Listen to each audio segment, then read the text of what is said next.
Hey guys, how's everybody doing? Hopefully you guys are all doing well today. It was a rather hectic day for me today. Just kind of a crazy Monday. Um, I was on call this weekend with another tech, and we had a few calls, or he had a few calls over the weekend, and I had to go help him out last night once on one of the calls, and then so it kind of made for a little bit of a late night. Not too bad. I mean, it was a walk-in freezer, and I think we left there around 9 p.m. So it was only about a half an hour from my house, so it wasn't too bad. I got home pretty decent time. So, and then this morning was just a normal day, but then it kind of right in the middle of my day, I had done a original service call early this morning, and then it just kind of started off a little hectic, just like a normal, whatever morning. I grabbed my coffee this morning and went out the door, and then just I don't know. It was just a crazy day, and then.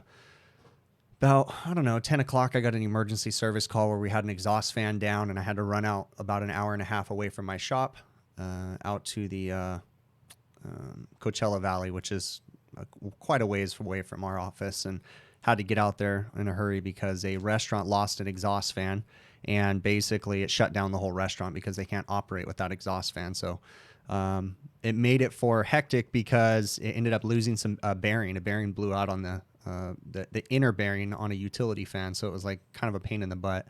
I shot some video. I'm gonna see. I haven't really reviewed the footage to see, well, anyways, but yeah. So I shot a little bit of video, and then I got out of there as fast as I could, and I literally made it back. I got home about 25 minutes ago, so.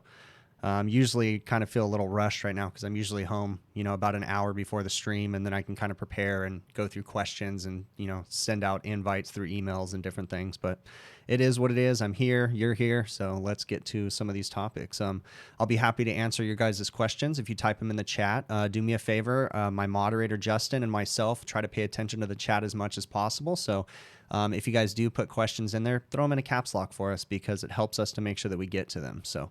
And we'll see what we can do, okay? Hopefully you guys had a good week, and it just hopefully yours started off a little bit better than mine. But I mean, again, it wasn't horrible. It was just kind of a hectic day, Mondays are really the only day that I want to get home at a certain time so that I can make it to these streams. And I'd like to be home by 3 o'clock on Mondays, which is kind of difficult in the middle of the summer. But it just gives me time to prepare. I'm not a last minute, like I like to be prepared and, dot my I's and cross my T's and, have everything all organized. And even though, this setup with this stream is pretty streamlined, it's still kind of hectic when I'm not used to my normal routine of getting home, an hour and a half before the stream, basically. So, but it is what it is. It's life. It's how you do it. So, okay, let me see. Okay, so why do restaurant exhaust fans still get dirty even if there's a grease filter? Well, it's because, the grease filter there's so much grease, okay? And the temperatures of the grease as it's coming off of the fan. So depending on what they cook at the restaurant, hamburger places are the worst. Hamburger places, the flat tops or wherever they cook the burgers, that stuff just, all that fat that's in that meat, it just goes up and it just, vaporizes basically. And then once it gets up to the roof, yes, some of it gets caught in the grease filters, but for the most part, it vaporizes and goes right through the filters and then just blows everywhere up onto the roof. Depending on which kind of burger restaurants you're working on, it can be pretty nasty, some of them. I'm not going to name names, but you guys that do restaurant work probably know which ones I'm talking about. Doesn't matter which way you direct that exhaust discharge air, it's just going to blow grease everywhere. So it's kind of ironic because you would think that the fryer exhaust would be the greasiest, but they're actually not. It's usually, if it's a burger place, it's the burger hood. That's the worst. So, all right, let's see what else I got going on here. Okay, cool. Yeah, thanks. Yeah, I do own my own business, as Justin said. So I I have a business that I work with my dad. Him and I work together. This is the only company I've ever worked for. I grew up working for my dad, and then we partnered, and now we run it together. And he basically handles the office work, and then I handle the field work, and we kind of, help each other out here and there a little bit. So, which probably makes sense because, some of you guys ask me, one of the more common questions I get is how is it that I can spend this much time on a call? And then the response that they give me is, usually their bosses or dispatchers are rushing them along. Well, I don't run my business that way, or our business that way. We like to get things done the first time. So we do tend to spend a little bit more time and be thorough as possible to try to make sure that we take care of the customer's needs. And, yes, it may take a little bit longer, but, our callback rate is extremely low. I try really hard to keep that really low callback rate. So, all right. Okay, I'm trying to field some of these questions here. So, what do you do? Human rights revolution. So you said, what do you do when you check superheat chart and your target lands on an X instead of a number? I don't really know what you mean by that question. Maybe you need to send me an email and we can talk about that, maybe with some pictures so I can visualize it. So like when I'm working on the carrier charging charts, carrier's charging charts kind of a pain in the butt. I use Target Superheat. The calculation comes from Measure Quick is what I do. So I'm not really using a superheat chart per se. I'm using Measure Quick, and it kind of just gives you an idea. But yeah, I'd have to see your chart that you're using so that way I can understand a little bit more and try to visualize that. You're more than welcome to send me an email at hvacrvideos@gmail.com. It should be popping up inside the Nightbot, should be popping that up inside there. So I'll go ahead and paste it in here real quick. So Control V. There's my email right there. Feel free to send me an email. Hey, Wink, thank you very much, man. I really appreciate it. That's really cool. So, okay. Let's see. You went back and watched my show, Zach, and answered the questions. I think you're talking to Zach. Okay, gotcha. Let me see here. Okay, I'm going to get to some of my topics here real quick, and then I will see some more of this stuff here in just a minute. So, okay. One of the things that I want to point out that I get a lot of questions, and I know those of you that have been watching my streams and my channels or my videos for a while, my videos are not based for homeowners. My videos are not based for restaurant owners. My videos are based for service technicians. That's what they're meant for. So I purposely don't show everything inside my videos. If I skip steps, it's because of that reason. I never want to be a DIY channel. Okay. I never want to teach someone that doesn't know anything about air conditioning how to work on air conditioning. Now, if you're a technician and you already know the basics, then that's what my channel is for. So I'm basically going to skip the basics. I may fill in a few gaps, but I'm not going to show you guys step by step how to do certain processes, such as this is how I light my oxyacetylene torch. This is what I set my regulators at.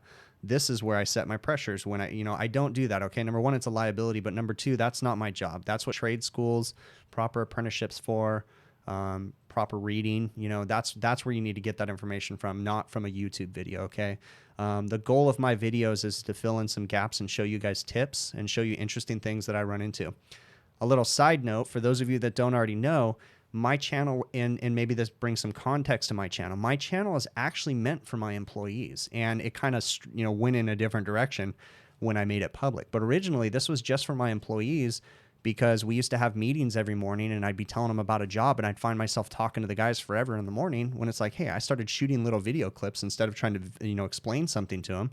That's when I started doing these videos. Okay. So, I show them, or I started these for my guys, and then I decided to go ahead and make them public, and it's obviously gone a little bit further than that. And I do try to cater to some things for you guys to show cool stuff and different things. But for instance, my plan on the video that I shot today on the exhaust fan is, I didn't have a tripod with me and I didn't have a GoPro with me. So I literally had to start and stop the camera every time I went to the next step. So you're not seeing me doing the whole job. I show different things and, explain things along the way to try to make it easier for people. So, all right. One of the other things that I wanted to talk about.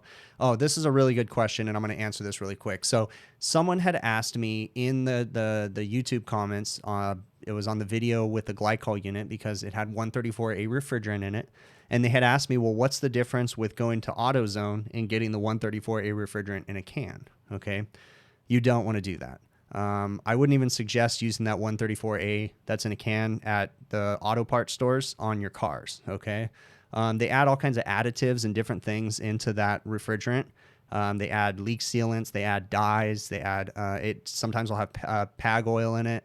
You want to be very cautious about using that refrigerant. If you're going to be on your cars, I'm saying. Don't ever use it on any kind of refrigeration systems because the additives, the oil that's in it, different things, it's not good for a system, normal refrigeration system. So that's a no. You cannot use the cans from your auto parts stores to work on your refrigerators. So, and more than likely, and I mean, I'm not talking crap to people, but more than likely that was someone who's not in the industry, and they just had an honest question on whether or not they could do that. They'd have to find all kinds of adapters and different things too, but that's a whole nother thing. So, okay, let's go down here. Okay.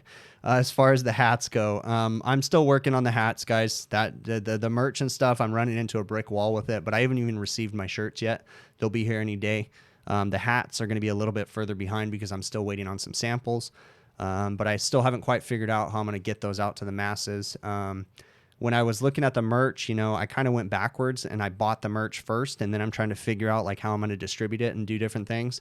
And you run into a lot of problems with that when it comes to sales tax and shipping and all kinds of things. And it just kind of seems like a headache, but one way or the other, I'll figure out how to get shirts out. But still working on it. As far as the hats, they're going to be a little bit further behind, but they're going to be similar to what's sitting up there, but just haven't gotten my final hats yet. So, all right. Okay, so Crazy Floridian, you says, is it easy to work for an HVAC company? You are choosing your job and you're more interested in joining an HVAC company. Crazy Floridian, it is a great job, okay? And I would say, I'm assuming that you're in Florida because your Crazy Floridian is your screen name. You're going to have all kinds of work year round, okay? HVAC is a great career. It's a very good paying career. We are short HVAC technicians all across the country, so everybody is looking to hire good technicians. I'd highly suggest talking to a local company that does service in your area and asking them what the best steps are. More than likely is enroll in some kind of a community college program. I would highly suggest that you not go get a $15,000 education right off the bat with like a private college or something like that, because I'd hate for you to spend all that money and find out that you don't like this job, okay? Not knocking any of the private colleges, but I'd highly suggest that you look into like a community college, take a night class, see if it's something you're interested in, and maybe you can get an apprenticeship with a company in your area that's willing to teach you, and you can kind of work during the day, go to school at nighttime. Again, you know, I'm not saying that you shouldn't go to a private college, but I'm just saying you maybe want to put your feet in the water and make sure you like it before you spend a bunch of money on a school. So, but it's a great job. So, all right. See what we got here. Okay. If I don't answer your guys' questions, I see stuff scrolling by, go ahead and throw them in there again, and I'll try to get to them. Okay. I'm going to keep going through my list right here. Oh yeah, this is another one too. For those of you that don't work in restaurants. So my personal preference, I work in restaurants. I've worked in them for 17 years, longer than that, but officially for 17 years. Food. Restaurants offer me food all the time. I'm not trying to sound like I'm on a high horse, but I typically don't work in nasty restaurants. We choose not to work in those gross places because it's just usually a nightmare. If the restaurants are really disgusting, then more than likely they're not maintaining their equipment or they don't want to pay bills, different things like that. What those that don't work in restaurants see in my videos, if you think my videos are disgusting, they're really not that bad. These are rather clean restaurants. You know, I may make some shocking like screen captures or something like that, or thumbnails on my videos, like of an ice machine where it shows this, the wire bristle brush that I pulled out of the distribution tubes, all nasty. But guys, that stuff is pretty normal. What I show in my videos really isn't that bad. If you're worried about like some food that's in the bottom of the box or something like that, that's normal stuff. So, but as far as food, you know, restaurants offer me food on a regular, and it's my personal opinion that I really don't take food very often. Number one, early in my career, I learned really fast that sometimes people will offer you food, but then they want you to take like an hour off the bill. You tell me how that equates, because if you're charging like anywhere from, in my area, people could be charging from $90 to $110 an hour. So, you know, to offer me a $6 hamburger that cost you $3, and then you want me to take an hour off the bill? I don't think so. But I mean, not all restaurants are that way, but I learned that some people have bad intentions when they offer you food. But you know, one of the things too for me is, I try to eat as healthy as possible. I'm not the perfect person in the world at all, but I try to eat as healthy as possible. And also when I go home, my family usually wants to go out to dinner. And when I take free food from the restaurants, MTech, dude, thank you very much, man. I really appreciate it. When I take free food from the restaurants, I get burnt out on fast food or restaurant food. And then when I go home, my family wants to go out and I don't want to go out to eat. So I just made a personal choice to stop accepting free food. And I'm not saying I never do it, but, every once in a while I do. But so that way when I go home, my kids or my wife wants to go out to dinner, then I'm not disgusted at food, eating out. So that's just my personal preference. As far as my employees, I don't mind if they take free food occasionally. I try to tell them to take it easy. Don't take it every single time. I don't want my employees to feel like they expect free food when they walk into a restaurant. I want them to be offered food. They've all been instructed to never, ever ask for food. Never. What I would suggest for you guys that are in the field that are working in restaurants is try to order food. And then if they say, oh, you don't have to pay for that, be willing to pay, and don't feel bad if they make you pay. But I mean, be willing to pay if you want to eat in there, and then maybe you'll get surprised and they'll pay for it for you. Okay. It's just one of those things, but all right. Let's see what else I got in here. Okay. So Chris Cooley, do I have to have a journeyman or master comp card to be in my position in California? No. In California, we are a no license state for service technicians, basically. Okay.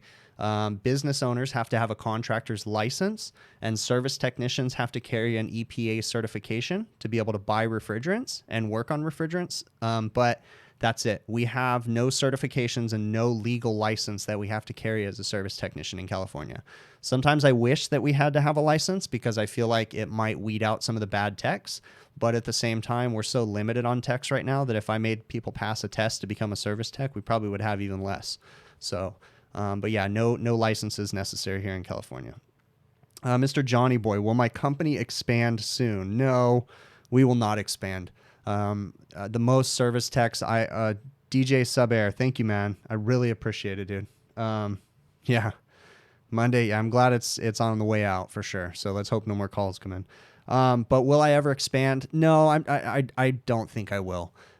We are actually, me and my dad were having a conversation today as I was driving back in from my last service call, and we were just kind of joking back and forth how we need to rein in our service area because it seems like it's just kind of crazy right now, the emergency calls and stuff. But we're just kind of talking about it, just having a conversation. But I don't really want to be much bigger than like a 5 or 6 service technician company. It's just, guys, it's so stressful as a business owner having to deal with everything. And it's not that service techs are bad or anything like that. It's not that. It's just the stresses of everything. Just, it's not worth it. So we like to stay small. I'm very meticulous about the way that we do work, and I like to make sure that my customers are happy. And the bigger you get, the harder it is to control your quality. And so I just try to make sure. Hey, Zach, thank you very much. Really appreciate it, bud. All right. Okay, on a Goodman split system, it has a high and a low port. What is the third port for? Human Rights Revolution. I honestly don't work on Goodman residential units, but I might assume that it's a liquid line port. It might have a high side discharge port, a low side port, and a liquid line port possibly. I'm just taking a guess there. Maybe that's what it is. Right on, man. Appreciate it, Zach. All right, let's see. Has the 404 legislation for the U.S. died? Reefer Tech Mark. Not that I know of, meaning the phase out? No, not that I know of. And in California, they actually they started the phase out a year early. So in California, it's illegal for us to use R404A on new installations or system retrofits or on any major system components such as condenser, evaporator, or expansion valve or compressor replacements. We're supposed to convert the gas over to another one and not use 404A anymore. We're still allowed to use 404A for leak repairs. And there's a couple classifications in there. I think on ice machines, we're still allowed to use 404, but on reach-in coolers, I think you might be able to, but on walk-in units, you can't. So as far as I know, the legislation's still there. So, but I could be wrong. Hey, DHard01, I really appreciate it, man. Thank you very much. So thanks, guys. Hey, Mr. Ted, how you doing today? So, all right. Okay, so Zach says it's a true suction. I'm assuming you're answering the question about the Goodman unit. So, Right on.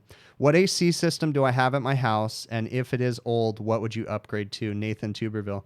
Okay, so Nathan, check this out. I haven't edited it down, but I have this. The air conditioning system in my house is a hideous system. Okay, the air conditioning unit is a comfort maker. It's fine. It's just an ICP product. But my ductwork is ridiculous. I have extremely high static. Really appreciate it, MTech. I've got high static on my system. The line set's a joke the way that it's ran. It's a typical HVAC guy's system. I'd bet that majority of the systems out there are pretty ridiculous. My system, I didn't put it in. It was in here when I moved in, but it's got a 4-ton on it, and I guarantee that if I did a load calculation on my house, it would probably only need a 3-ton. Yeah, it's a way too big of a system for my house. I actually did a video, and I really haven't edited it, so I'm going to go look and see where I was doing some work on my system, checking the charge and everything, and I was kind of showing the problems. I don't know if I caught, because I had a blower motor go out on my unit probably 2-3 months ago, and I don't know if my video was before that when the blower motor was going out or not, but yeah, no, my system is horrible. If I was to upgrade my system, I'm not a residential guy. I'd probably just go back with another ICP product. Sorry, Ted. I don't know that I would really change too much up. I wouldn't go with any crazy system. Maybe I'd go communicating. I don't know. I've thought about going, I've thought about it, but I don't think I'm going to do it. But I've thought about doing like mini split cassettes everywhere, but that just seems like a pain in the butt running those line sets everywhere. I like a ducted system. The only thing that sucks about houses in California is 99.9% of them are flex duct, and the flex duct is ran horrible. So, I'd really appreciate if my system was hard ducted in and it was all metal duct. That'd be awesome. I don't know that I could do it myself. I don't know that I'd want to spend that much time on it, but it would be a fun project to do a proper duct system for my house. I don't do a lot of duct work, so I'd probably have to get a lot of the sheet metal made by someone else. But yeah. All right. I really appreciate all these super chats, guys. You guys are awesome, man. Really, really appreciate it. So yeah, Ted. Well, Ted, if you want to come over here, you more than welcome to come and install a trained communicating system in my house, but it's up to you, man. All right. HVAC North. Thanks, bud, man. I really appreciate it. Yeah, Linux is, I like Linux's commercial package units. Again, sorry, Ted. Yeah, I really like the Linux L series package units. The newer ones, they're nice, the Energense ones, but sorry, my squeaking chair there. All right, let's see what else I got here. One of the other things too, so the last 2 videos that I released was on a Rude package unit. It was a little 3-ton package unit, I think, that I had installed, and it had a bad condenser fan motor. I assumed that you guys, made an assumption, but I got the question so many times that I do have to answer it. Yes, that motor was under warranty, and yes, I did get it covered under warranty. So, and I'm pretty sure I get paid some of the labor too. My supply house is dealing with that, so. Okay. Everything here in California is flex duct in the attic. So we don't have any basements or crawl spaces really here in California. There's a few older homes that had crawl spaces, but it's very rare that you find a basement here. Everything's ran in the attic. So, all right, let's see what else. Right on. All right, let's see. Glycol repair. So the other video that I did on since the last stream was I had a glycol unit. That was the one that I released last night. Had a glycol unit repair, and the unit had a refrigerant leak on the suction line service valve. Went ahead and repaired that up, and it was nothing too difficult, just a pretty routine service call. One of the questions that I did get, I got like 2 or 3 people asking me, is if I added oil to the system to make up for the oil that had leaked out. No, I didn't. You got to understand that refrigeration oil, the littlest bit goes a mile. So when I say there's a mess of refrigeration oil, it really isn't that bad. It's just it vaporized and it blew out the condenser. Fan motor was blowing through it, and I just kind of blew it all over stuff. I just wiped it down. On a compressor that old, there's really no way to add oil to that because, God forbid, you add too much oil. There's nothing worse than that. That would just cause problems. So if I saw high amps on the unit or something like that, then I might be worried about the oil charge. But on a compressor that small, I wouldn't be changing oil in it. I would be just replacing the compressor if I had to. But it didn't leak out enough that it was a concern to me to have to worry about adding oil to it. So when you get into those small compressors, it's really not worth it. All the work that I'd have to do to add oil into that, I just take the thing out and replace it. And be honest with you, they'd probably just change that glycol unit, but you know, that would be the customer's decision to make. So, yeah, R134A is being targeted everywhere. All the refrigerants are being targeted. 410A, R134, 404. Ralph is a Dallas fan right there, guys. If you guys have any questions about refrigerants, the things that are being phased out, any of that stuff, he's more than happy to answer questions. I always paste his email in here for you guys right there. It's Ralph Vergara at honeywell.com. Feel free to send Ralph an email. He usually comes into these streams. Like I said, he's Dallas fan is his username. So he's usually in here answering people's questions and helping out. So feel free to send him an email if you guys have questions about the phase out of any of the refrigerants, and he's always got good information. If you want to talk to him too, he'll be happy to talk to you about some of the alternative refrigerants. So Fluke 196, I really appreciate it. And no, I did not purge on that system while welding. So I got that question too. I forgot to put that one in here. Sometimes I can't, sometimes I can. That was an automatic expansion valve system. It was not going to have a very good flow. Automatic expansion valve acts just like a capillary tube, or even just like a piston. It's just a fixed restrictor. I'm not a fan of purging with nitrogen on systems like that because there's some weird pressure drops and different things because of the metering device that it just becomes a problem and it's difficult. So, but even on some of those small systems, it's just, I'm going to be honest, I don't always purge with nitrogen. I'll purge with nitrogen on a big system where I'm doing a bunch of braze joints and different things, but on the little tiny systems, I don't very much. And is that correct? No. I mean, it's not the best practices in the world, but sometimes you got to be practical and just know that there's a time and place to follow some of these great things, and there's times that you can't. On that particular system, I did use my True Blue hoses, but I'll be honest with you, most of the time I probably just would have used my manifold and vacuumed through my manifold on a small system like that. So, you know, I try to follow proper refrigeration practices as much as possible, but again, sometimes because of space and different things, you got to do what you got to do to make it work. So, all right, Fluke 196, I really appreciate it, man. Really, really appreciate it. All right, like an 11-degree glide, once you get a decent leak, you got to dump the charge. You know, I don't know. 6OH kid. I mean, a lot of those refrigerants, you know, I mean, yeah, it does have a high glide. So that is something to be concerned about with high glide refrigerants, is the fractionation of the gas. I mean, you can probably get away with topping off the charge on some of them, but which ones and how much is leaked out, that is a questionable thing. So on a 407C system, I mean, if it was a pretty big leak, yeah, I'd probably consider just replacing all the gas. It's probably good practice anyways. You know, so, all right, let's see what else I got in here. All lowboy and under counter refrigerations are changing to R290. And yes, yeah, a lot of the R290 is coming out now. You're going to start seeing it popping up in some of the ice machine manufacturers too. I don't think any of our major brands are quite using it yet in their bigger systems. I know they're using it in like their under counter residential systems, but I do know because NorCal Dave posted a video on one of the Korean or Chinese ice machine. I don't know if it was Turbo Air or Ayatosa or what, I don't know. Ayatosa, isn't that was no Atos, I don't know how you say that, but one of those brands has an ice machine, and Dave was working on it the other day in one of his videos, and he showed that it was R290. So it's going to be popping up more and more. We got to make sure R290 is nothing to be scared of. You just got to follow some proper practices when you're working on it. So what was the hardest and most challenging job I worked on? That's a good one. I think I've been asked that question before, and I don't think I came up with an answer. That's a really good one. Let me think about that one and see if I can come up with something. The hardest and most challenging job I worked on. I mean, yeah, I don't know. I'll have to think about that one. Can you do me a favor and send me an email, and I'll really think about that one. And I'll try to make that a point to answer that in another stream, because that's an interesting one. Today's job was interesting. I mentioned that I had a bearing go out, and I was working on a utility exhaust fan. And the utility fans are the ones that they're not a mushroom style fan. They're laying on their side. They have a wheel that's horizontal, or no, it's vertical. Yeah, they have a vertical wheel usually.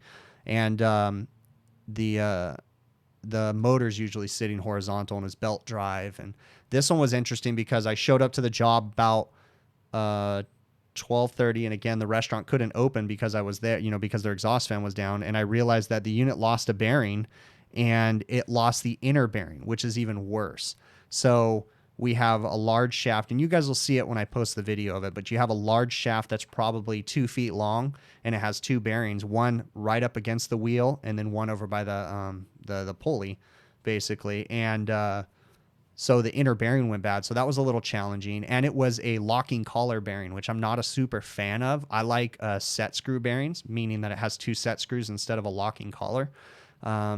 I have had bad luck with the locking collars coming off very easily, but this one actually came out pretty good. So it's all about cleanliness, of which I showed in the video, and sanding everything up, lots of WD-40 and sliding everything out. Knowing you got to be very careful when you're changing bearings about using hammers and different things. But like today, I had to use a hammer and I had to use a tuning fork. And, knowing when to use those tools and how to use them without damaging anything is very important. So today was kind of stressful. Even though I know what I'm doing and I've done these jobs a lot, I'm getting that nose itch right now. It's that nervous twitch, and no, I'm not a cokehead.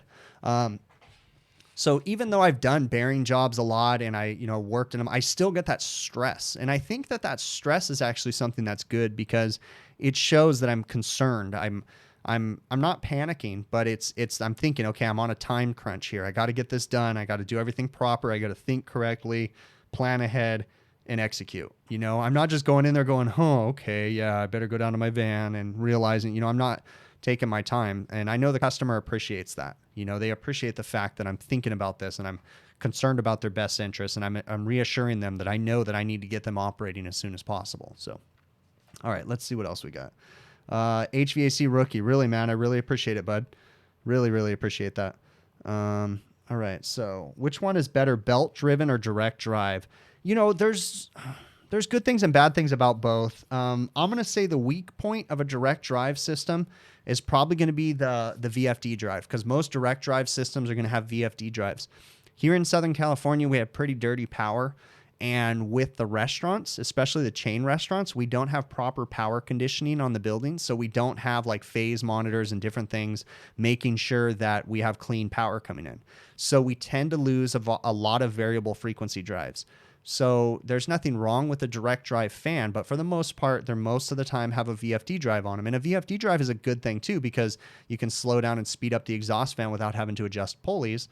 But we have a lot of high failure rates on those VFD drives, whether they be in air conditioning systems, exhaust systems. We just see a lot of them, at least in the smaller restaurants. Now, I know on the industrial side, they use VFD drives all the time, but they use giant VFD drives with lots of power conditioning on them. That's making sure that you have, it's got safeties and different things. And our little itty bitty VFD drives, they overheat all the time. They get plugged up with grease. They're just in horrible conditions. So I guess if I had to say for longevity, it's probably better to go with a belt drive, but you're going to have higher maintenance costs with a belt drive because you're going to be replacing belts all the time. So it is what it is, and pulleys. So, all right, let's see what else we got. Let's see. Okay. Winter charge. So this is another question that I had, guys. This was from the last stream, and I didn't get to it, but someone had asked me if the winter charge in a headmaster system or a head pressure control valve system, okay, or a holdback valve, whatever you want to call them, they were asking if the winter charge was the same thing as charging the receiver to 80%. And the question was kind of vague, but I kind of get the idea what he was asking me, okay? So on a headmaster system, and I'll talk about this a lot more, and I'll do lots of videos on it coming this winter to explain them a little bit more, okay? But in a nutshell, a head pressure control valve is a valve that floods the condenser, okay, to simulate a warm day to make sure that we have the proper pressure drop across our expansion valve when the system's operating properly. Really appreciate that there, HVAC rookie. So, but for a head pressure control valve to work properly, okay, and it's a low ambient control, it's meant for when it gets cold outside, we can lose the pressure drop across our expansion valve. So that head pressure control valve helps to maintain that pressure drop while still maintaining a solid column of liquid going to the expansion valve. Now, in the winter, that head pressure control valve is going to bypass a lot more. They typically will bypass when the temperature outside gets below 70 degrees. I guess I shouldn't even say that anymore. HVACR North, I really appreciate it, man. I guess I should say that the head pressure control valve is going to bypass when the liquid temperature gets below anywhere from 70 to 100 degrees, the liquid line temperature. It just depends because a lot of the systems, they're floating that pressure a lot lower nowadays. But so the winter charge is we have to add extra refrigerant for that head pressure control valve to work properly when it floods the condenser, because it's going to require a lot of extra refrigerant. So there's a calculation you can do, and you basically calculate the space that you have inside the refrigeration lines and how much refrigerant it's going to take to flood the condenser.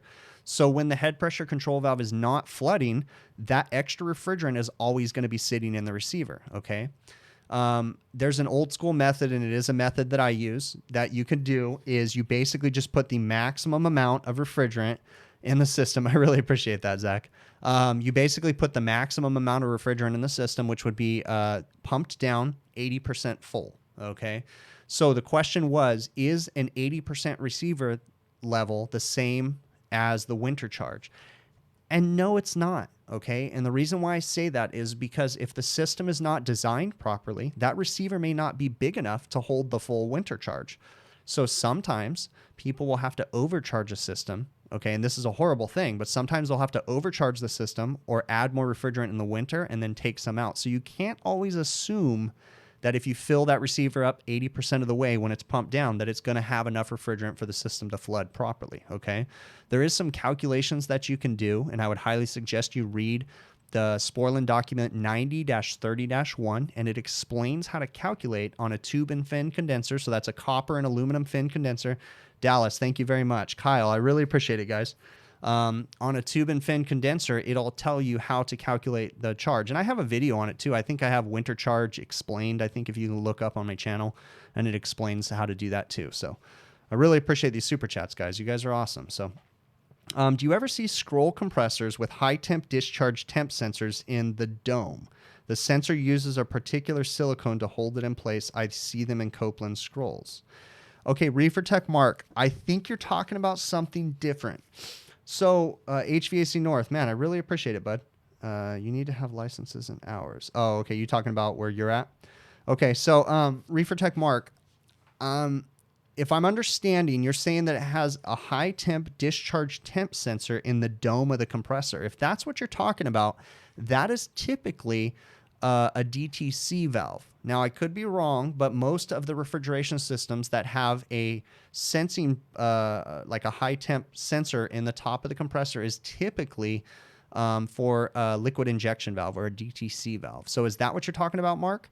Now, I do know that there's a high temp sensor on some of the Copeland scrolls, and you usually mount it about 12 inches away from the compressor on the discharge line. That's a high temp sensor. But give me some more context there, Mark, and I'll definitely explain some more if that's what you're talking about. So, HVAC rookie, man, I really appreciate it. All right, let's see what other things I got here. You guys are blowing my mind on these super chats, man. Really, really appreciate it. So, let's see. Do you ever see? Let's go up into here into the questions and see what I'm missing, guys. Throw some more prime time. I know. You know, since prime time's here, I need to make a mental note that whenever prime time's here, I can't talk about headmasters. So prime time doesn't like headmasters. I know. All right. Let's see what else we got. I'm still a little disheveled from like not being prepared for this stream as much as I wanted to be, but on a good note, cross my fingers, at least the audio is half-ass decent this time, right? At least that's what I've been told. So at least I'm not clipping. So I don't know why I was clipping last week. So, okay. So prime time, you said that mom and pop shop with the pipe pulling looked challenging when it comes to the heart. Yeah, that was an interesting one, having to run the new line set on the mom and pop. Yeah, you are right, prime time. That was a kind of a challenge. That was an older video where I had a mom and pop and they had a leak underground and it was kind of a chore. We had to run line sets. Yeah, it was like a whole thing. We had to run line sets everywhere. And that was kind of weird. It was more of a challenge because we were trying to do it on a budget and it was a low budget job, meaning it was kind of a business acquaintance of ours, not really a friend, but someone we've known for a long time. So we didn't want to kill him with like this super technical, proper, hard pipe system with all this fancy stuff. He didn't have the money to spend that. So we just kind of did what we had to do. But that was definitely an interesting one because I changed all those evaporator coils on that system. Recap, I had a system where I went out and had a refrigerant leak, and I found like a massive refrigerant leak in like 2 of the evaporator coils, I think, maybe 3. And so we got the approval to change them. The system was flat on gas, so, and they were big leaks too. So we changed them, and then we went to go vacuum the system down and wouldn't vacuum, so then we pressurized it with nitrogen, and it actually had a leak in the line set underground too. So it had multiple leaks, and there was no way of knowing for sure. And it was just a nightmare. So ended up having to run new line sets, and that was a big one for that guy. So that was definitely a challenge. So let me see. Why don't I care for residential HVAC work? Joe Beasy. It's not that I don't care for it. It's just we do really well with commercial. You know, I'm limited by my employees. So, and I'm not saying anything bad about my employees, but the more, you know, if I do residential, commercial, refrigeration, air conditioning, ice machines, that's a lot of stuff. So if I throw residential in there, that's one more thing we have to worry about. I also don't want to have to deal with homeowners. If I could do residential work without having to deal with homeowners and just dealing with like facilities managers and property managers, I know that most of you guys that do it hate property managers, but I'm just saying the central point of contact rather than having to go through homeowners that are spending their hard-earned money, I would be fine with doing more residential work. Although here in California, like I said, 99.9% of our systems are flex ducts and attics, and I don't want to be up in the attic all the time. I have to get up in the attic enough dealing with refrigeration. I don't want to be climbing through people's attics and insulation. And I give props to all you guys that do residential work and have to do those attic jobs with, yeah, I'm just not a fan of it. So the little bit of work I've done is a pain in the butt. Have I ever serviced a Tailor shake machine? No, I've maintained them before, just like cleaning condensers and putting filter medias on them and different things like that, but I've never serviced them. Never got into the Tailor stuff. I know just a teeny bit about the older systems, the really old systems that they had belt tensioners that adjusted the thickness and different things, but I could not begin to work on one. I wouldn't even dare to open one up because I can't do it. So I just don't have the time to get involved with that. Yeah, guys, if you do have questions, it helps to put them in caps lock so that way I don't miss them. So, and don't hesitate to repost your guys' questions if I miss them. Okay, guys, just keep posting them. It's not gonna piss me off. So if I miss a question, throw it in. So, let's see. Okay. I really appreciate that, Chris. It's all good, man. That was very nice of you to say that I need that, but it's all good, man. Okay. Work on bun machines. Nope. I don't do any hot side work.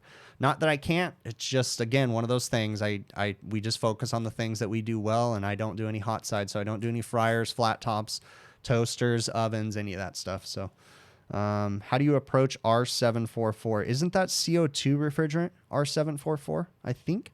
I've never worked on it. I've seen it in some bottle refrigerators, like Coca-Cola ones, but I've never worked on it. So, I see Robbie, you're saying most supply houses will help you with sizing systems for walk-ins. Oh, okay, there you go. I see HVAC Rookie. When you do change out refrigeration equipment, are you required to do load calculations?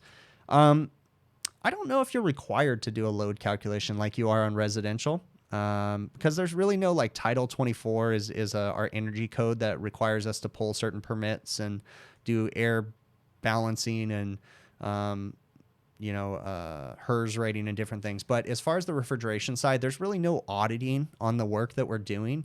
There is some requirements that, evaporator coils have energy efficiency, efficient evaporator fan motors and different things like that, but there's really nobody enforcing it.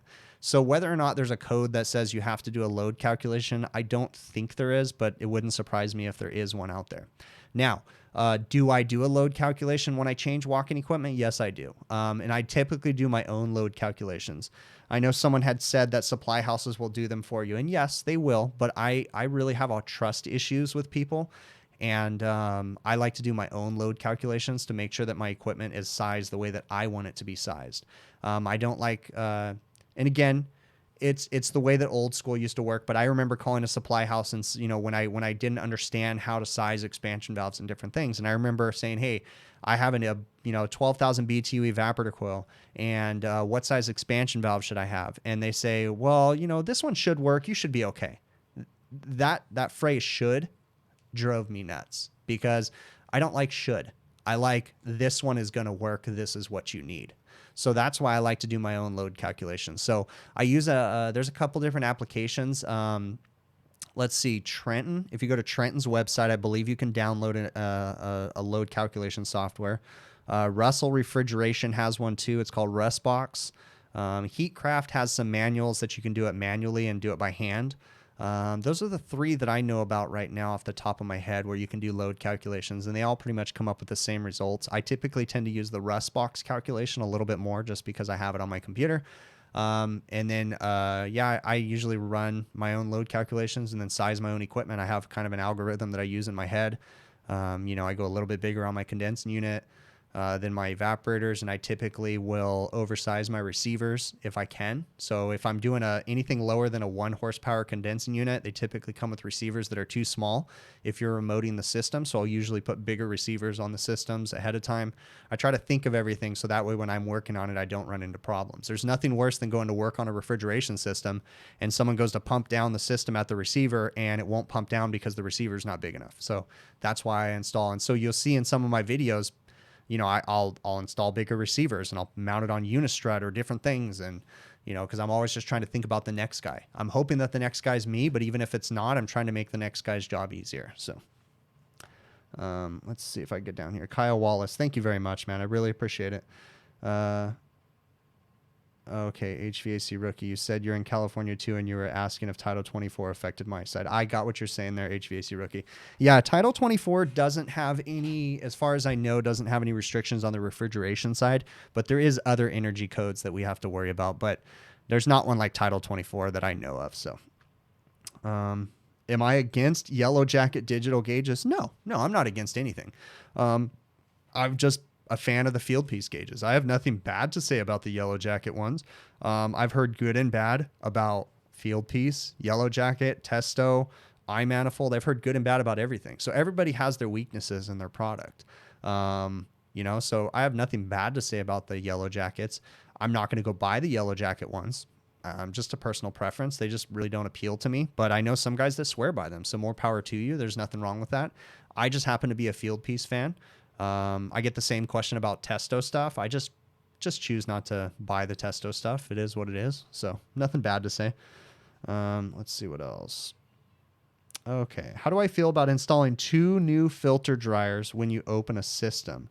As in liquid line and suction line? It's not quite necessary to replace the suction line filter dryer unless it's absolutely necessary. Typically, we don't change the suction line filter dryer unless we have a pressure drop across it. So on some refrigeration systems, they come with a suction line filter dryer. I'm assuming that you mean 1 suction, 1 liquid, right? You're not meaning 2 liquid line filter dryers. Now, if I'm working on a heat pump system, there's some really funky heat pump systems out there that we come across every once in a while that have 2 dryers. They have 1 in each direction instead of a biflow. Yes, I would change both of the dryers. You know, but for the most part, yeah, anytime I'm opening the system, I'm going to change at least the liquid line filter dryer for sure. If we have moisture problems or something that concerns me, then I might consider changing the suction line one too. So, do I ever run into the XDX valves on Continental equipment? No, I don't, John. Someone actually just turned me on to that XDX valve a while back, and they sent me a PDF on it. I don't know if it was you or not. And I was reading about it. It's interesting. It just looks like a super efficient expansion valve, isn't it? Isn't that what it is? And I think it like subcools the refrigerant or something like that. I don't know a whole lot about them, but no, I haven't worked on any of them. So, when am I having a Euro trip? I don't know. I'm sure my family would love to go to Europe, but just haven't really thought about doing that one yet. It's kind of hard to get away from work. Here in the States, I know that in the European countries, you guys, I mean, I'm not saying every one of them, but I mean, I know in some of the European countries, you guys tend to take vacations and stuff like that a little bit more. Here in the States, we don't take vacations very often, and it probably leads to a lot of our mental health problems. But yeah, it's kind of hard to get away. I'd love to go to Europe, though. There's all kinds of places. I'm a big history buff, so I'd love to go visit some of the cool sightseeing stuff that you have all over Europe. So, all right. Ever run? Okay, so I already answered that one. Am I going bowling after the show tonight? Nope, I'm not going bowling after the show tonight, Chris. Is that what you mean for this right here? This is a wrist brace because I'm stubborn and a pain in the ass. I really fell. I think I mentioned it in one of the streams a while back. I fell a couple weeks ago on my skateboard in my front yard. And previous to that, I had fallen on my wrist and hurt myself. So there's been, I don't know which incident happened, but something hurt my wrist and I can't put pressure on it. I can articulate it. I can move it back and forth. Actually, bending it like that is pretty painful. So it's something up in the wrist itself is in pain. But about 2 days ago, I was walking through a restaurant and I slipped, which is very rare. And I fell and I landed on my wrist and it hurt so bad. So there's something going on in my wrist. Honestly, I think there might be like a slight fracture in there or something. What am I going to do about it? Probably this right here. I might go get an x-ray, but I highly doubt I'm going to let them put a hard cast on me. So unless they tell me some god awful thing about it, but it's fine. I can move it. I just wearing this because it helps to keep me stable. And I tell you what though, today, this weekend I got this and I wore it today to work for the first time and it was a pain in the ass. I took it off so many times because I couldn't get my hand in places and it reassured in my head that I'm not going to put a cast on there if there's something going on because there's no way in hell I could deal with that. So I was able to take this off and put gloves on underneath it, but it's going to get dirty. I'm going to have to get another one. So, all right, let's see what else I got going in here. Try to get in here. How do you prevent negative air pressure in the building, such as a exhaust fan? So to prevent negative air pressure, exhaust fans create negative air pressure. So what you do is you counteract that with positive air pressure. So we use makeup air. So picture a paper bag. I wish I had a paper bag here to give you guys a visualization. You put a paper bag over your mouth and you suck in and the bag collapses, right? Well, if you cut a hole, the right size hole in the bottom of that paper bag and you suck, the air will just go through the bag and it doesn't collapse anymore. That's the perfect situation of a restaurant.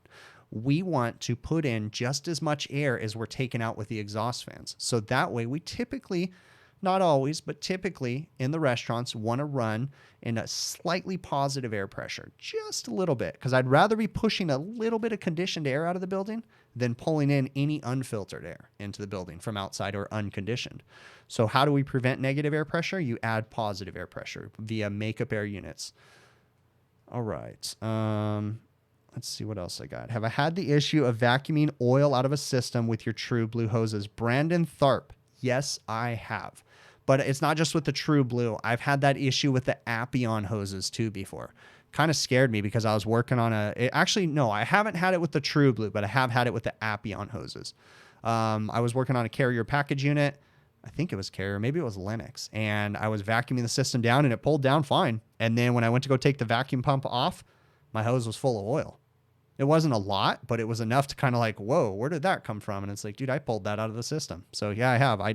It was so like, it wasn't that much. I didn't even put oil in the system, but it kind of scared me, kind of made me wonder like, yeah, you got to be careful about that stuff. So, all right.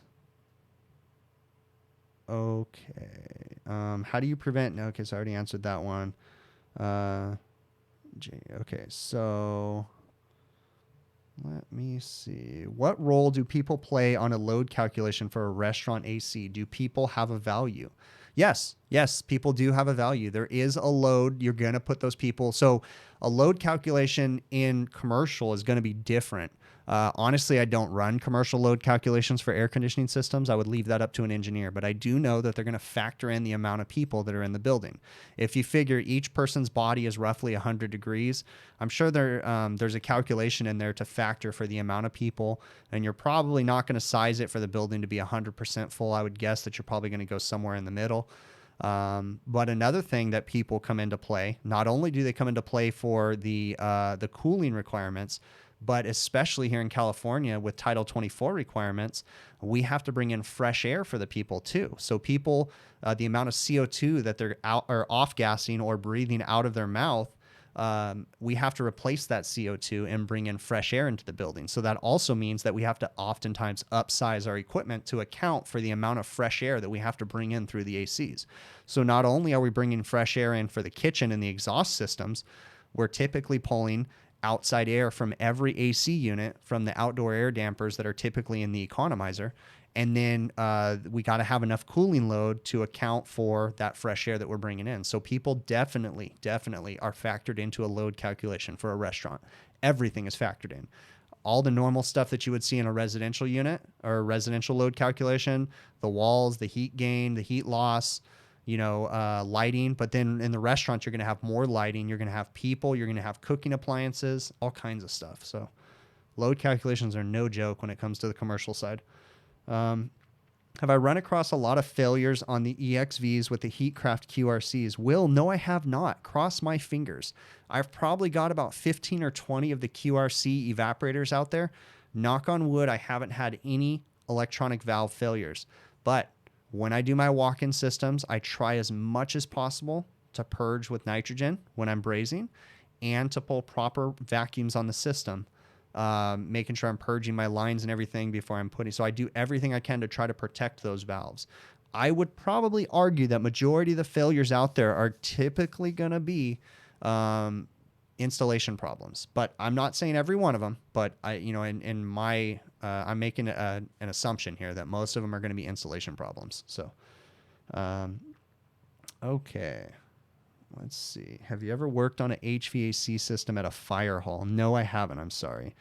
You did the oil thing. You think it was the vacuum pump oil. I don't know, though. I mean, I guess it could have been the vacuum pump oil. Maybe you shut your vacuum pump off and it sucked it back in. That's a possibility. Depending on which vacuum pump you're using. If it didn't have a check valve or something, it's possible. Okay. So one hose on the high side or suction. Robbie G. I don't know where you're asking me. Okay, you just did a set of Appian Schrader removal tools, but even on walk-ins with King valves, my vacuum takes forever. Leak tight systems. I think your pump. Well, Robbie G, depending on what size your pump is, if you're using Appian hoses, those are 1/2-inch hoses. I think you might be able to get 3 or 4 CFMs through those.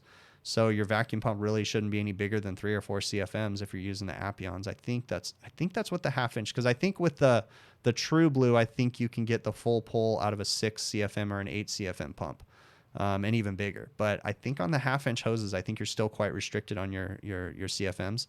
But as far as taking forever for the vacuums, I mean, I never really had a problem. Are you putting solenoid magnets on the solenoid valves to make sure your solenoid valves are clear?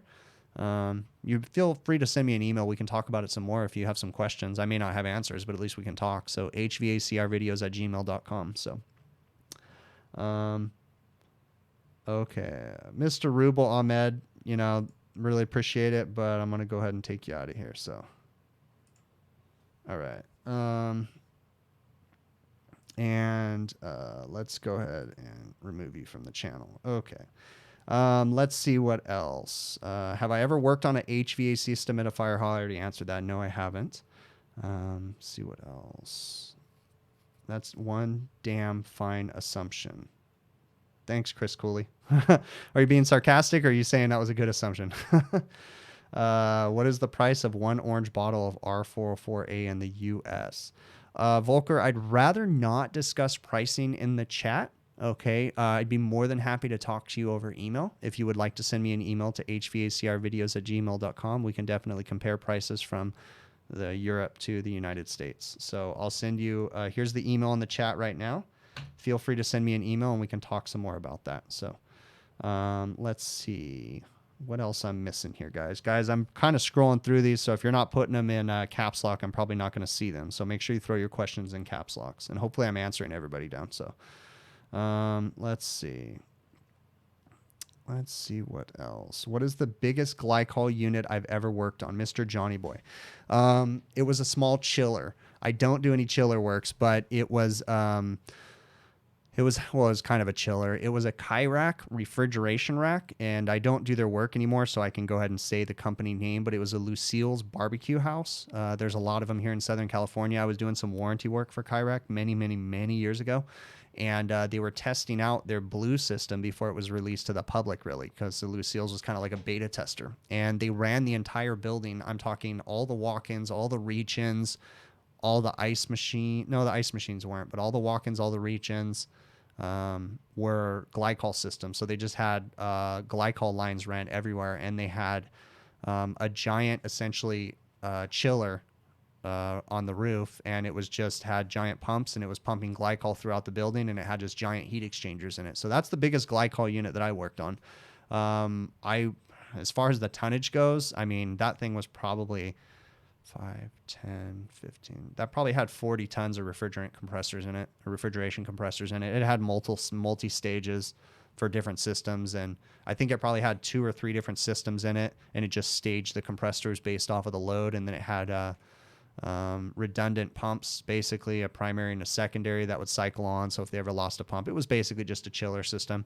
That was the biggest glycol system I've worked on. As far as like the beer ones, just the small little power packs, like the 1/2 horsepower systems is all that I work on. So let's see what else. It's all good, bro. Justin, I happened to see 2 of them, so I just kicked him out. Let's see what else. Fluke196. Thanks again, man. I really appreciate it. Let's see. How long until I considered myself a good tech and comfortable working on just about anything? What did I do to get better at the start? You're 6 years into HVAC. Talent. Number 1, and I hate to encourage people to be insecure, but an insecurity in yourself being a good tech. I mean, I want you to have confidence in yourself, but you always need to be a little unsure. That's my opinion. Okay. Maybe that's not good advice, but even to this day, I still question, I still worry, and I still lose sleep over things that I tried to fix. I still am challenged. I still will call a friend and ask him, hey man, have you worked on this system? What did you run into? As far as when I got super comfortable, I mean, even to this day, I'm still a little uncomfortable. But I would say it probably took me 6 to 8 years to get to a level where I felt like I could start helping other people. And that was kind of when my dad and I partnered together, was about that time. And that was when I kind of became the lead service tech and answered everybody's questions, was about the 6 to 8 year mark. And then from that point forward, I just continued educating myself. Guys, I don't know everything, and I don't pretend to know everything. I have a random brain where I have weird knowledge in my head, and some things I don't forget. I have to sacrifice family life to be able to do some of the things that I do, because my wife will tell me something in the morning before she goes to work, before I go to work, and it went in one ear and out the other. But yet I can remember part numbers for the twist timer that I told you guys, the pump down twist timer. It's a FF315 Mary by Intermatic. Why do I know that number? There's so many more important things that I should be remembering besides a stupid part number for a stupid twist timer. I don't know. I prioritize stuff in my brain without even really thinking about it. So when it comes to work stuff, another thing that really, really put me to the next level. I told this story a long time ago, but it's the fact that I don't like to have to ask for help, and I don't want to look stupid. Okay. There's nothing wrong with asking for help, guys, but I'm going to tell you a little story. Many years ago, I called Hoshizaki Technical Support, and I was working on a flaker ice machine, and I was concerned about the expansion valve not working correctly.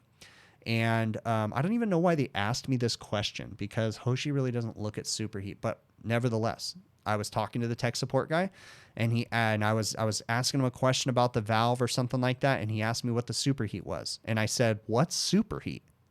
And he hung up on me. And I realized right then and there that was something I should have known. And I was probably 4 years in as a service tech, and I had no idea what superheat was. Guys, I did for a long time. I just winged it and just kind of went with the flow. That's how things used to work. We just kind of used to wing it. We never really were concerned about superheat. It was still a thing, but we got by with winging it.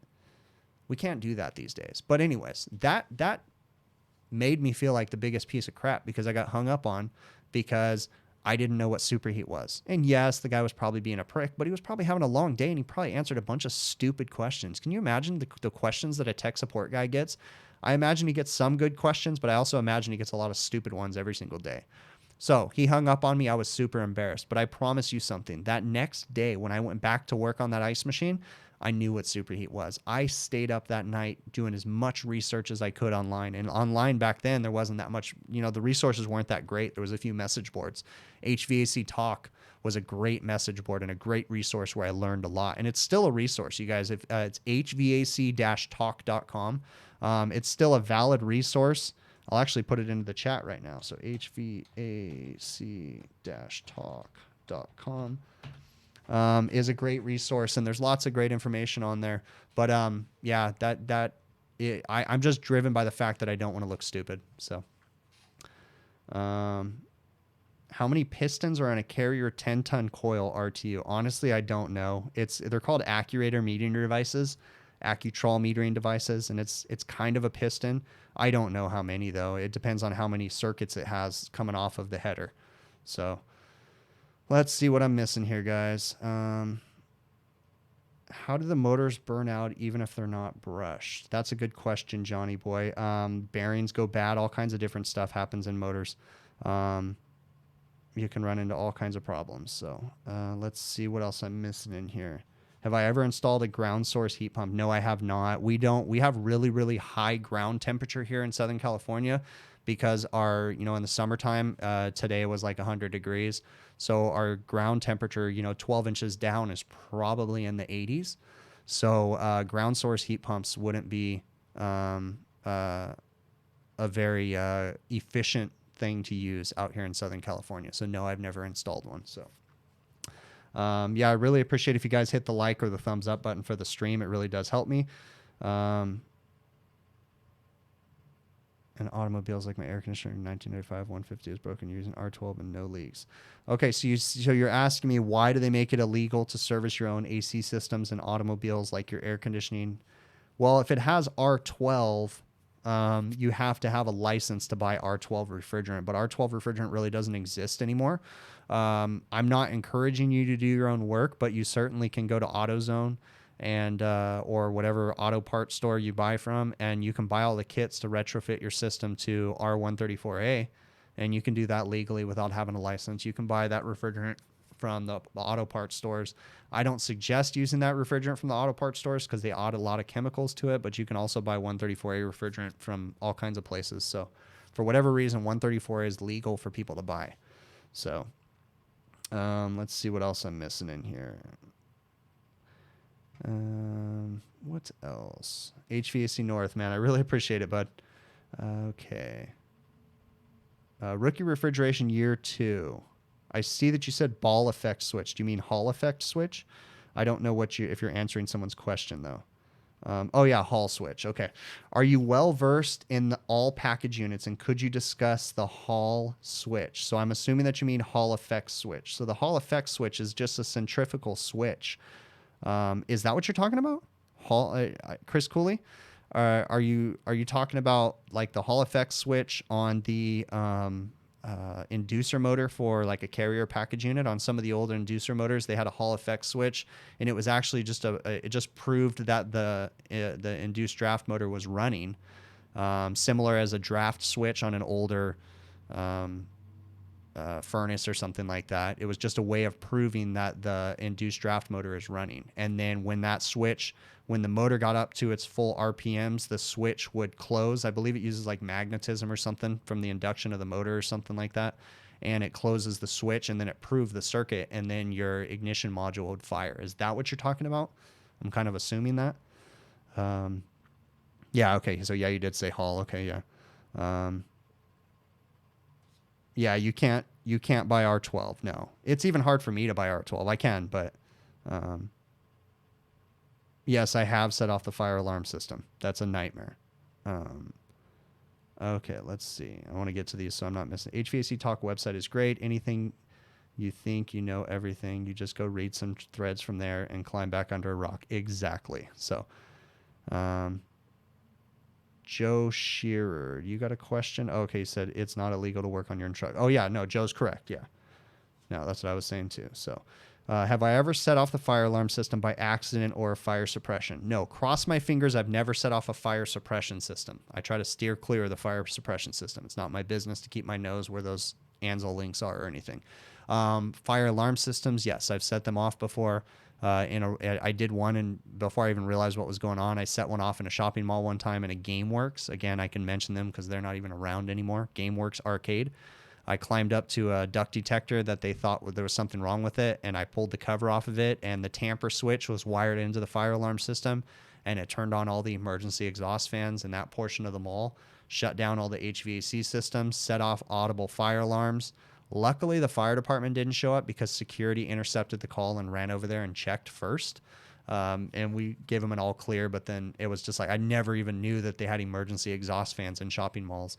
I mean, I saw them up there, but I didn't know quite what they were, and they all went off, and it was a nightmare.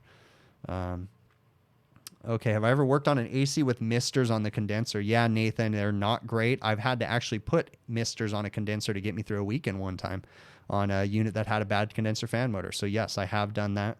But misters on a condenser are a horrible idea. Any of those DIY home kits that they try to sell on Amazon and all those different things that spray water and increase your efficiency is a bunch of bull crap. And it's going to cost you more money in repairs with the calcium damage that it's going to cause to that condenser. So don't trust any of that crap that they say about misters on a condenser. There is some methods of pre-cooling a condenser, like we've done it in the Coachella Valley out here where it gets like 120. We've actually installed a swamp cooler that pre-cooled. It literally it was a side shot swamp cooler. I might have them in my videos, and they just blow on the condensers just to pre-cool them. We've done that. And then there's also some cell deck media that you can buy. It's an evaporative cooling media that they put before the condensers, and it just kind of pre-cools the air. As the air is being sucked in, it blows it through that wet media. Still not the greatest thing in the world. Your best bet if you want to pre-cool a condenser, which is highly inefficient, is to blow a swamp cooler on it. That's a common practice we used to use even before my time in the 80s. That was a really common practice out here in California. You see swamp coolers all over the roof just blowing on AC condensers just to try to bring the liquid line saturation temperatures down, the condensing temps. So, all right, let's see what else. Okay, hang on. So I want to make sure I'm not missing anything. Really appreciate it, Erwin. Thanks very much, man. Okay, so Joe Shearer, Hall effect sensor sends a digital square wave, not really a switch. Interesting. Okay, Joe. So now, Joe, on the Hall effect sensor, like on a carrier package unit, is that the same one? Because it's more or less just a switch that's mounted on the side of the inducer motor. So does that actually send a digital wave on that? Or I thought it just closed a switch on that thing. Again, I'm interested in knowing that too, Joe. Let's see what else. Is the single True Blue XL starter kit worth it for $180, or should you just get one of the 3/8 to 1/4 hoses? If you can afford it, Robbie G, the True Blue starter kit is a great resource. It's great. You'll get your money back. I mean, you're going to save yourself extreme amount of time. The only thing I can say about the starter kits and the True Blue hoses is I can't remember. Pay attention to the hose size, because if it's like a little 3-foot hose, it might be a little bit short. But they do offer bigger length hoses. I don't know yet. You can even get custom hoses from them, but, let's see what else. Yeah, the smoky vac fans, just Russ, correct. Can I explain how to correctly charge a refrigeration walk-in cooler unit, as you couldn't really get any subcooling after putting about 40 pounds in a system, and it holds about 20 normally of R22. Matthew Beard, first off, we don't use subcooling as a charging metric when we're working on refrigeration systems. Refrigeration systems, we typically will use a sight glass, and if the sight glass clears up, then the system is going to have the proper liquid seal in the receiver to feed the expansion valve, so long as it doesn't have a head pressure control valve. Then you may have to add extra refrigerant. Using subcooling is a hard metric to use, because since you're adding the receiver in there, where are you going to measure the subcooling? You're going to measure it coming out of the condenser? You're going to measure it coming out of the receiver? Is it, it's just not really an effective method of charging when we're working on a refrigeration system. Now, I don't want you to just clear a sight glass, because there's other things that could be happening too. If you have a broken dip tube in your receiver, you could definitely overcharge that system constantly trying to clear the sight glass. So I'd be happy to discuss that a little bit more if you want to send me an email, and we can talk some more about it. But hopefully that gave you an answer a little bit. Let's see. If I had dumped it, $130,000 refill bottles. Okay, got you. Okay. Overamp to your knowledge. Okay, yeah, that's interesting, Chris Cooley. Let's see what else. What else we got? What am I missing? If I missed anything, guys. Molly Penderson, does the AC system work less efficient when it's really hot and humid outside? Well, there's two things with that question. Number one, humidity. Humidity is latent air, and that's a load that we add to the building. So when you have a lot of humidity, yes, it does make it a lot harder to cool that building effectively, because, again, without going super technical, we're trying to remove that humidity first, and then we want to cool the building, okay? There's a lot more to it, but that's just the quickest little explanation. Now, as far as when it's really hot outside, yes, the heat does affect the efficiency of your air conditioning unit, okay? Most air conditioners out there typically are designed to work perfect in about 80 to 85 degrees. I'm not saying they won't work higher, but they tend to lose efficiency when it gets above 85 degrees. There's all kinds of different things we can do to our system to size it appropriately to compensate for a really hot ambient. So sometimes someone might oversize it, different things. You'd want to talk to a contractor and they want to do a proper load calculation to decide what you need. But there is some truth in the fact that when it's humid outside and it's really hot outside, that it's going to make your air conditioner work a lot harder, and therefore it may feel like it's not working as good as you think it works when it's cooler outside. So yes, when you have a high latent load or when it's humid inside, it does affect the operation, and it takes a lot longer to cool the house down because they're trying to remove that humidity first. So hopefully that answers your question a little bit. There's a lot more technical stuff that goes into that, Molly, but I think I answered that enough to where hopefully you understood that. So, okay. Interested in the Spore and, Chris Cooley, you're interested in the Sporlan TXV kit. Could I put a link in the build box? Yeah, Chris, do me a favor, Chris, and send me an email because I don't have that link on me right now, but send me an email to hvacrvideos@gmail.com and I can definitely get you some information about that. How do you know if you have a broken dip tube in the receiver? Well, what you need to do, the easiest way to know whether or not you have a broken dip tube, this is the easiest way, is recover all the charge, calculate the amount of refrigerant that receiver can hold, and see how much refrigerant it was in there, okay? If you had that system overcharged, it had more refrigerant than what the receiver can safely hold. So what every receiver out there, you can do, you can just call your supply house and they'll be able to tell you, depending on the manufacturer of the receiver, how much refrigerant that receiver can hold when it's pumped down. It's basically filled up 80%, and they'll tell you it can hold 12 pounds of gas. Well, if you pulled out 15 pounds of gas and you still had a flashing sight glass, then you probably got something going on there, okay? Now, there's a lot. That's not the only method to find out a cracked dip tube. There's a lot of different things that go into that, but that's the easiest way to know, is if you have more refrigerant in the system that it can safely hold and you still had a flashing sight glass, it's a very good possibility you had a cracked dip tube, okay?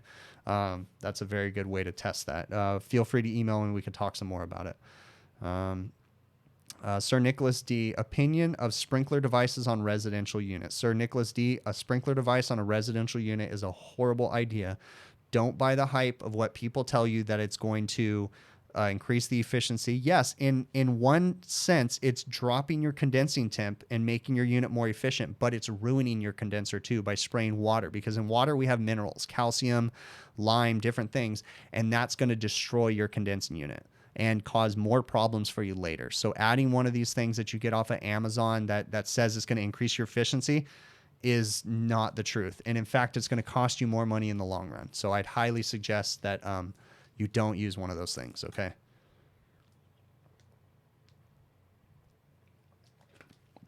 Let's see what else I got here. You're in HVAC school. No, it's all good, Molly. No problem at all. One day, can I do a live stream while I'm working? It's a possibility. We could try to work something out. So, yeah, no, Sir Nicholas, don't want to use those water misting devices. They're a horrible device for your AC unit. So, he does. You're not asking too many questions, Molly. Put your notification on for Chris. Yeah, definitely. I do these live streams. I'm assuming someone's saying, I see someone talking about live streams and someone putting on notifications. I do these live streams typically Mondays at 5 p.m. Pacific time, every single Monday, unless something happens at work. I'm going to try to continue to do these live streams, so I'll be here. What else we got here? All right. Yeah, and if I do go live when I'm at work or something like that, you'll know too. I see what you're saying there, Justin. Okay. Can I briefly explain liquid injection on a walk-in freezer? Ralph Halili. I hope I'm pronouncing that right, Ralph. So liquid injection essentially is cooling the... See, I don't want to butcher the explanation on this, okay? So I'm going to give you my stupid explanation. Essentially, what we're doing is we're putting an expansion valve on the liquid line, okay? And we're feeding into the head of the compressor to cool off the head with an expansion valve. That's the easiest way to explain liquid injection. It's a metering device that's taking liquid refrigerant, but it's not blasting in negative 20 degree refrigerant, but it's basically an expansion valve on the top, and it's bringing the discharge temp of that compressor down, because When you get to the low temperatures, you typically see liquid injection or DTC valves on low temp compressors. And when you get to those low temps, you get higher temperatures inside the compressor. That's the easiest way to explain it. And it leads to inefficiencies in the compressor, okay? So by doing liquid injection, we're cooling the head down. That's why they have a sensing bulb on the top of the head, because when the head gets hot enough, it basically takes that liquid refrigerant and it's essentially an expansion valve blown in the side of the compressor. So there's more to it, but that's the easiest explanation. So what if they have a filter with the sprinklers? I think it's still a horrible idea because filters are only going to pull so much of that mist off there. I mean, don't get me wrong. It's going to be efficient, sure. But that's just my humble opinion that sprinklers aren't going to be a great thing. You can filter that water all day long, but you're still going to get calcium in it. So, but I mean, more power to you. If you have a RO system with no calcium in your water, maybe it's more efficient. But for the most part, any of those systems you can buy off of Amazon and different things, I don't think they're going to be very good. But I don't want to talk crap about all the products people are trying to sell. But a lot of those things are snake oils and different things, and it's not really going to help too much. So it's going to cause more problems. I mean, that's just my opinion, but I'm just a stupid service tech, guys. So, you know, I mean, I joke and say I'm stupid, but I mean, I don't know everything. So I could be talking out of my ass about those misting devices. I just think it's a bad idea. It's not something I would buy for my system at my house. So, okay, I'm trying to, every time I scroll, like I go way past all this comments. So I'm trying to go up in here. What if, yeah, okay, so that's right there. Let's see what else I got here.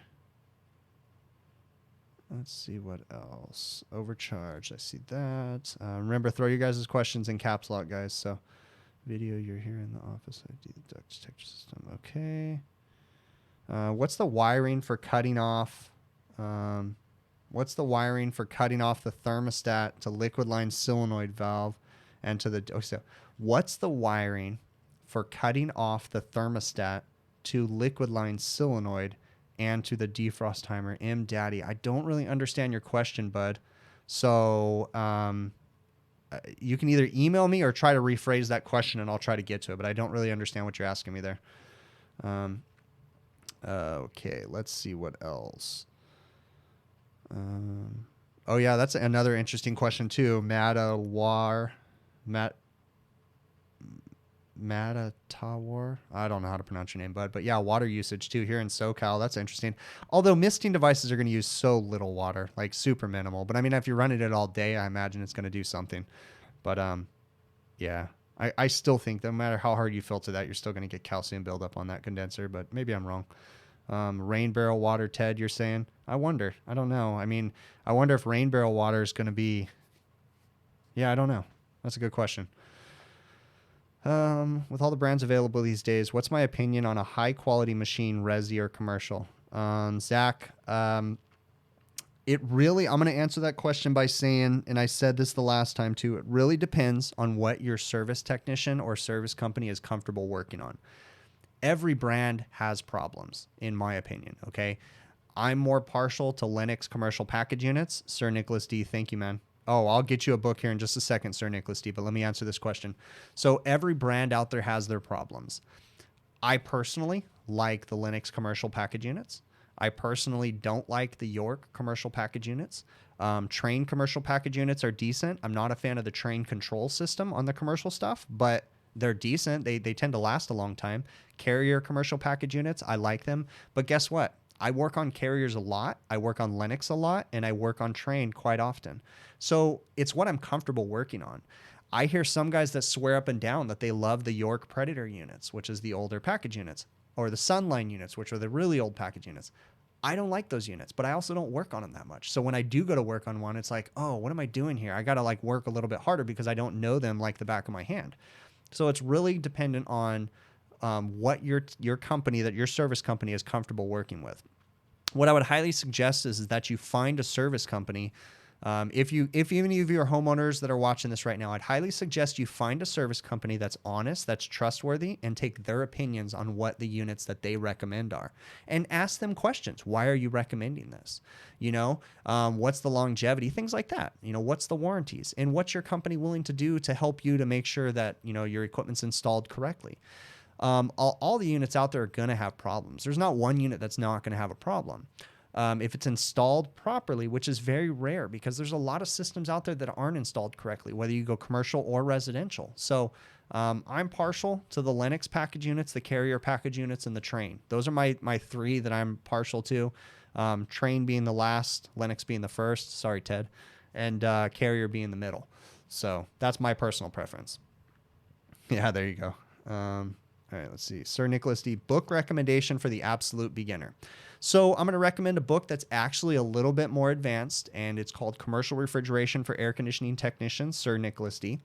There should be a link when this video posts. In the show notes of this video, there'll be a link to it.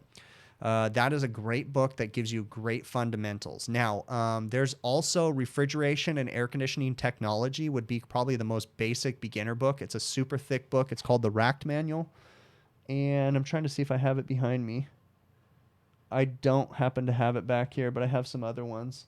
I have books back here, beginner books. A lot of them are going to be great books, okay?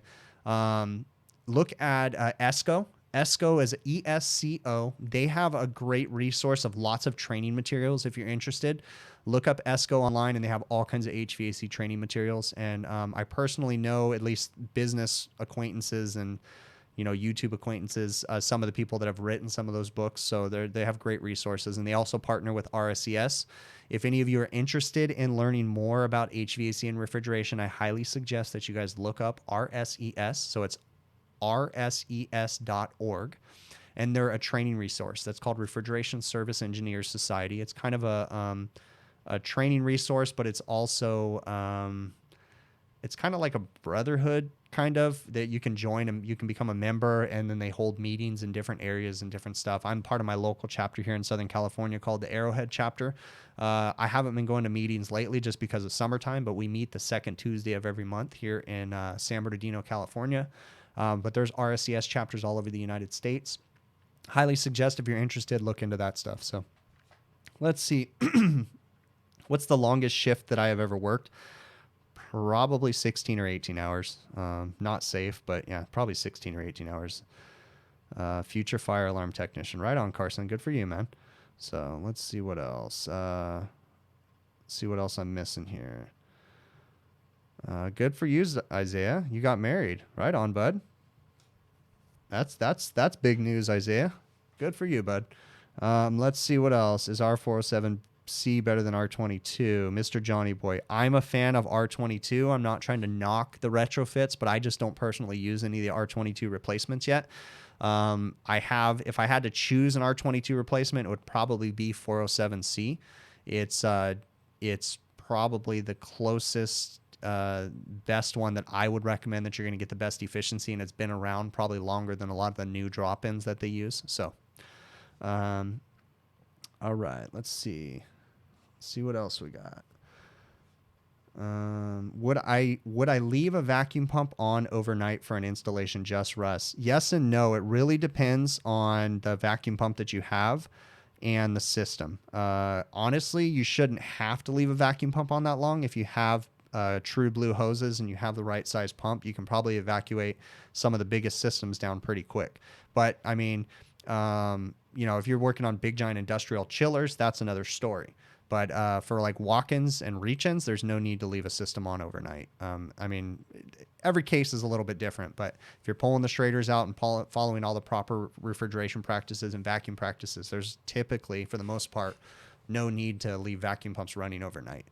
There's things that can happen. Vacuum pumps, some of them, like for instance, my Field Piece vacuum pump doesn't have a check valve, if I understand correctly. It has a valve that if it falls over, it won't leak the oil out, but it doesn't have an internal check valve. So if you disconnect power to the vacuum pump while it's running, theoretically, it'll pull air back into the system, or different things can happen. So you want to be cautious. A lot of times in the old days, back in the day, we would install solenoid valves on our vacuum pumps, like electronic solenoid valves, and wire them in series with the power, wire them into the power. So that way, if the system shut off or the power got lost to the vacuum pump, the solenoid valve would close and prevent anything from getting sucked back into the system. So let's see what else. We use ESCO in school currently. Right on, bud. Yeah, ESCO has lots of great resources. So Fluke196, are you in Lake Arrowhead? I see that you posted Lake Arrowhead. I don't know. I don't see Fluke1. Buy the maintenance, not the brand. That's true. So Fluke196, are you in Lake Arrowhead, California, or are you talking about you're going to Arrowhead? I'm here in Riverside. I go up to Arrowhead on the weekends every once in a while. So let's see what else. I'm trying to get through these questions, guys. Right. Okay. You have a Goodman refrigeration AC system that has broken at school and the compressor doesn't kick on. You think it's the motor. You're not sure what to do. Molly, you got to follow the schematic and follow the proper refrigeration practices. Test to make sure that you have high voltage coming to the unit. Test to make sure that you have low voltage telling the unit to turn on. If you have all of those, then you need to test to make sure that your compressor contactor is pulling in, telling the unit to turn on. If that's happening and you're sending proper power to the compressor, you need to look at the starting components if it has them to make sure that the compressor is being delivered the correct voltage, the correct way. There's all kinds of different things that you got to follow on that one. So Just Russ, thank you very much, man. I really appreciate it. Yeah, it does have 1,000 different answers, like Talent had posted. So there's a lot of different things that you can go in different directions. So, all right. Sometime would I give us a house tour? I'm not going to give you a house tour of my house. No, I'm going to keep that one out of the books. I saw that you got married, Isaiah. Congratulations, bud. So, all right. How far am I from Salinas? Salinas is a good... I think Salinas is south of San Francisco, isn't it? I know it's up north from me. Salinas is probably 6 to 8 hours from my house. So, all right, let's see what else. All right, gentlemen and ladies that are in here. I'm probably going to get ready to wrap this up. Unless you guys have any more questions, let's throw them in there. I'll give you another couple minutes to throw in some questions if you have them. If not, we're going to get ready to wrap this up. I'm going to try to piece together the video that I made today of the exhaust fan and see if I can get that out to you guys soon. As usual, for those of you that don't know, I post 2 videos a week, Mondays and Fridays. Sometimes I upload them Sundays, sometimes I upload them Thursdays, but typically at the beginning and the end of every week, we'll have a new video coming out. So this week should be the same. Yeah, and everything else is going good. So I'm going to look and see if we got any more questions coming in here. Yeah, Coachella was very humid. I was working in there today on the exhaust fan refrigeration tech. It was humid. I got out of Coachella. I was over in La Quinta today, and I got out of there just in time because the lightning was starting to hit and the clouds were just coming over there. So I left right around 3:15, I think, is when I got out of there. So let's see what else. Chino, California. Right on, bud. When does the vacuum pump oil have to be changed out? Mr. Johnny Boy, it really depends on what you're doing and how dirty the oil is. If you read the instructions, it's going to say to change the oil every single use. I don't necessarily change my vacuum pump oil after every single use, but I do have a field piece vacuum pump, and you can actually see the oil. It has a great little reservoir, so you can kind of see when it starts to get clouded up. But typically, for the most part, I change my oil every 2 to 3 vacuums. It just depends on how dirty the system is, how wet it is. But on a average, I'd say every 2 to 3 vacuums is pretty safe. Unless you have a really dirty system, then you may have to change it multiple times during the same vacuum. So it all depends on what you're working on. My opinion on Field Piece Job Link, Anthony Del Gredo. I love it. There's actually some links in this video when it posts. There'll be some links to some of the Job Link stuff that I use. Great products. I would highly suggest using the Field Piece Job Link probes with the Measure Quick app. It's a great app. Built by Mr. Jim Bergman, really smart dude. The app is free. It's amazing, and it works with multiple different platforms: Testo, Fieldpiece, all those different ones. I got no affiliation. I just really like the Fieldpiece stuff, and I like the Measure Quick app. So, let's see what else. Future HVAC tech, right on, Molly. Congratulations. Yeah, Fieldpiece Job Link is great, so I like it. And it's relatively inexpensive. Probably about 5 years ago, we came out with a great revolutionary tool, was called the iManifold. Another product that Jim Bergman had a major part in creating and promoting. And I invested heavily into the iManifold products, and to the tune in excess of $3,000 in all the different multi-circuit systems that I have. And I would say that the field piece stuff these days is just about as accurate. I mean, there's still a few things that the iManifold does a little bit better, in my opinion, as far as the range and stuff. But the field piece, even the Testo stuff, I've heard a lot of good stuff about. So we have the access to a lot of great tools now. So, all right, let's see if I'm missing anything else. Edwin, how you doing, bud? All right. How do you like the field piece vacuum pump? You just bought the 8CFM1 and you're wondering if I have any tips. No, I like that New York HVAC, NY HVAC. The field piece vacuum pump is great. I would say don't leave it out in a rainstorm. That's one flaw that it does have, is that if you leave it out in the rain, the oil is going to get water in it because it's going to go through the way that it's built. If it's sitting out in a downpour, it's going to get into the exhaust port and go down into the vacuum pump oil. So be cautious about that. Other than that, it's a really sturdy pump. It works great. I have nothing bad to say about it. I pair it with the True Blue hoses from AccuTools, and it does everything and then some that I need it to. So, all right. Thank you for taking care of that, Justin. Let's see what else. When will the S-Man 480 connect to Measure Quick? Does it not already, Ruben? I got to be careful what I say, but I'm pretty sure you're going to have Measure Quick integration if it doesn't already pretty quick. Send me an email, Ruben, if you want to talk some more about it. I can talk some more. hvacrvideos@gmail.com. So, yeah, iManifold Fluke 196. It wasn't the Bluetooth range. iManifold uses a different communication protocol. So they use Bluetooth from the manifold or the iConnect to your phone, but then the probes were on a Zigbee protocol. So Zigbee was repeatable and it went super, super far. But I have also heard that they're working on making, I don't know if it's going to be on Bluetooth 5.0 or if it is available with Bluetooth 4.0, where they're going to have repeatability with Bluetooth, which is a whole nother thing where you can have multiple probes connected. I don't know if that's anybody's working on it, but I'm just saying that they're going to make it to where Bluetooth itself has repeatability built into it. So when that happens, all the tool manufacturers will probably jump onto that bandwagon too. So, no, I really appreciate it, Justin. I kind of got, before I even read that, and I was like, wait, what? Yeah, so, no, I appreciate that, bud. Are the True Blue worth the money? Yes, they are. They're definitely worth the money. Whether or not you need to buy the professional kit, I don't know. I dropped a bunch of money. I don't even know how much that professional kit was. But I will say that, well, I shouldn't even say that. I bought like a deal where I got that where I got that Hvacr battery-operated pump too, where I got like $100 off or something like that if I bought them both. So I have that Hvacr battery operated pump, but honestly, I haven't used it very much. So I shouldn't, I was going to say it like I got a great deal, but I really didn't because I bought another vacuum pump at the same time. But that pump is pretty cool. It's super tiny. It's a trip how small it is. All right. Let's see. Yeah, Ruben, I gotta be careful about what I say, but your prayers will be answered soon. So, all right, gentlemen. Let's do 521 hard start caps actually help reduce LRA. They're going to help. I don't know about LRA, but they're going to help the starting of your compressor for sure.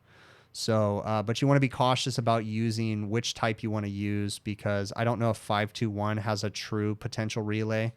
If you're going to put a hard start, if you're going to put starting components on your compressor, the best way to do it, in my opinion, is to reach out to Copeland, find out what starting components they recommend for that compressor, because they actually will typically have a recommended start cap, a recommended potential relay, and a recommended run cap for the compressor. So it's best to go with the manufacturer OEM specific compressor or starting components versus some of the aftermarket ones. I'm not going to say that the aftermarket ones don't work, because there is some good aftermarket starting components. But I don't know off the top of my head if the 521 is a decent one or not. So, all right, guys. Yeah, so let's wrap this up. I really, really appreciate it. Any questions? Yeah, there you go. It's going to reduce the inrush. There you go, rookie or Ruben. Really appreciate you guys taking the time to watch my videos and come into this stream. I'm going to go ahead and click on out of this, and we will catch you guys on the next one. Okay, let me go ahead and transition my intro picture over, and here we go.